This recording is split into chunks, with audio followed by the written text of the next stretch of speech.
Putin to Russian Trump. officer. From the very first days, he took part in the special military operation commanding the legendary 155th Separate Guards Marine Brigade of the Pacific Fleet, which covered itself in glory in the most difficult battles on the most critical fronts, and together with his fellow soldiers defended and liberated the land of Kursk.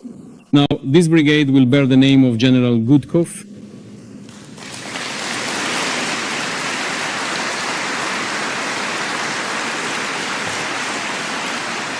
He died in the combat zone, fulfilling his military duty. I promoted him to the rank of Deputy Commander-in-Chief.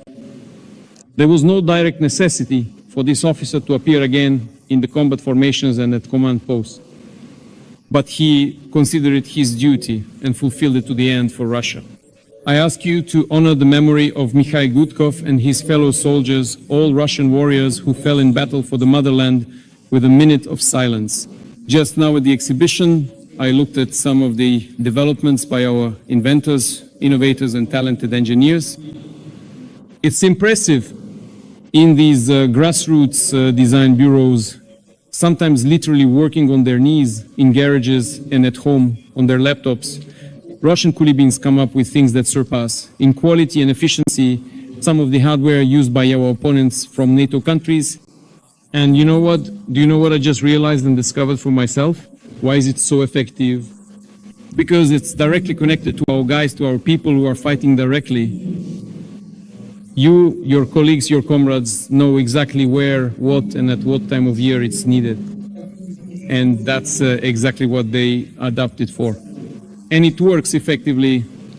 This isn't some shipment from abroad. It's exactly what's needed right now. That's what gets made. And it's made by talented people.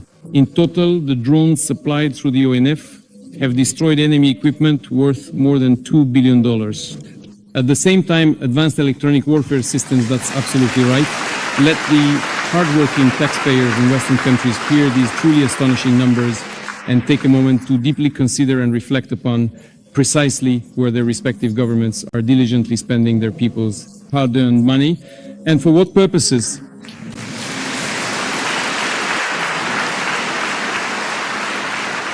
Instead of developing their own healthcare systems, which have plenty of problems, as we know, whether improving utilities, raising salaries, and so on, as well as providing jobs for migrants who are relocating in large numbers. Specifically, providing jobs so that migrants don't take positions from local citizens, but work where they are actually needed. It doesn't always work out that way. And there are a lot of similar problems everywhere. We have them too. But for them, the situation is much more acute. And the longer they continue the policies they've been pursuing toward Russia, the worse things will get for them. Our armed forces, the participants and veterans of the special military operation, and their families and loved ones receive truly universal, nationwide support. Today, the entire country stands as a united, cohesive people's front. And your initiatives, your concern, your energy, and your daily work must be aimed at giving millions of people the opportunity to contribute to victory, all subordinated to our main goal, a safe and peaceful future for Russia. That is what we are all working for.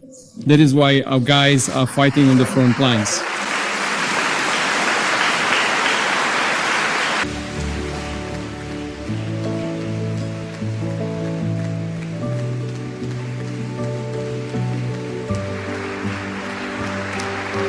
The designer from the joint stock company Russian Dome and the creator of a one-of-a-kind complex who is waiting for her sons.